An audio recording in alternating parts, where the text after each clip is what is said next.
Hi, I'm Mark Bleesk, and the YouTube channel right now is going to show you how to use all of the machines that we have just learned to thickness plane and joint and table saw and chop saw board to get a nice uniform piece of finished product like this. Now we're going to actually make it into a project using the chop saw and the table saw, which is going to be in the next lesson. The chop saw is going to be used right now. What I want to do is I want to make a box like you've seen just prior to the beginning of this show that is going to be six-sided. So I need to use the chop saw to do that. First of all, I need to set the angle. Now every machine sets differently. This one works by just loosening it at the back and then pushing it over, and I want to set it for 30 degrees, right on the money. There we go. Locks in.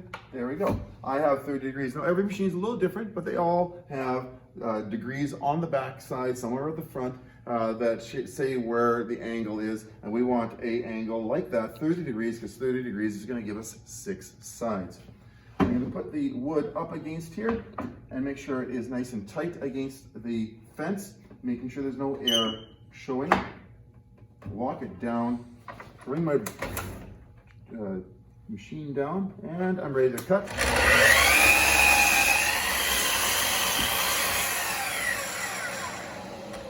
Always make sure you stop between cuts.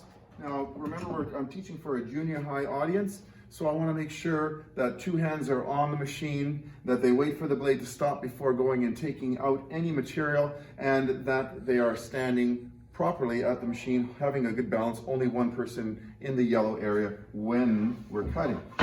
The size I want this to be is for the edges. Each edge I want it to be 5 inches. So I'm going to measure out 5 inches here. Whoops, I've got another pencil right here. There we go. And I'm going to mark it right there. Good. Bring that over, like so. Bring that down. It's right on the money. There we go.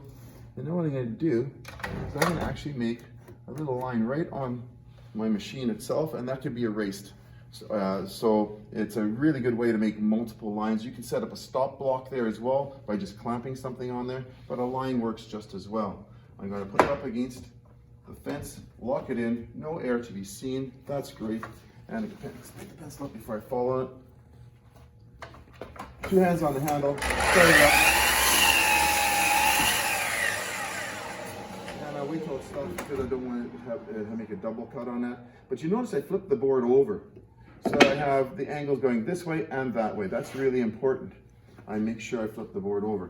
This is an easy way to make a box because every time I cut, I'm cutting a new piece out.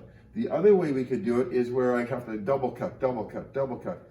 For a junior high situation, that just adds for more problems and more places that error can come in. This way we're going to get an accurate cut each time. So now I'm going to move this forward. I have the wrong spot. I'm going to make it move there, right there. Okay. Tight. Double check. This has to be right on the money. There we go. Lock it down. If that's not right exactly where you had the last one, these pieces are not going to be right on the money. They have to be identical, every one of them. Again, cut. Now I'm going to just continue going here. Flip it over. We'll line it up. Put it in, walk it down, cut it.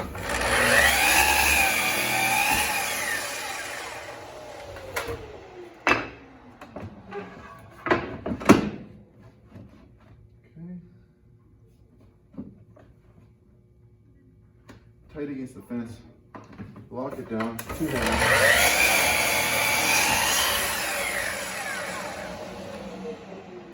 That's 4. 2 more. It over. There we go. Lock it down. And I cut it in the wrong spot. That's what happens when you don't erase the last line you had. That's okay. We all make mistakes. That was just my first one though. Okay.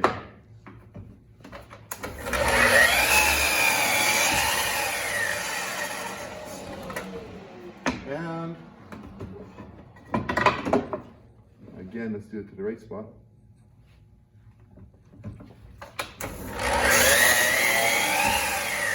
So that should be, by calculation, 6 pieces. And let's see if that looks like a 6-sided box. Now, it could be a 6-sided box, it could be a 4, it could be an 8, whatever you want. The key is that we are showing how we can make these angles work. Now, I want to have this to be strong, so what I'm going to do here, this box is going to have a bottom and it's going to have a top. And then after that, I'm going to cut it open when it's all done. So the key to the understanding of this box is that the strength comes from the bottom and the top together. So as it stands right now, I'll glue it together, but it's not going to be super strong until we get to put a bottom and a top on it. The next time I see you, I'll be showing you how we put together this box with a bottom and a top on it.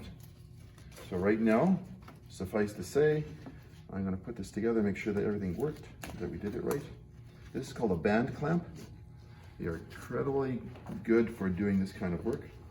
Pull it in and then crank it. To put this together, I would probably use 2 band clamps, but right now I'm just sizing it up. I'd put one on the bottom and one on the top, and I'll show you that the next time around. But look at that. It's perfect. It's right on the money. Bottom and top, we have a 6-sided. Again, you can have any size you want that you see right over here as well. Tune in next time and you'll see how we actually put a bottom and a top in here. So long for now.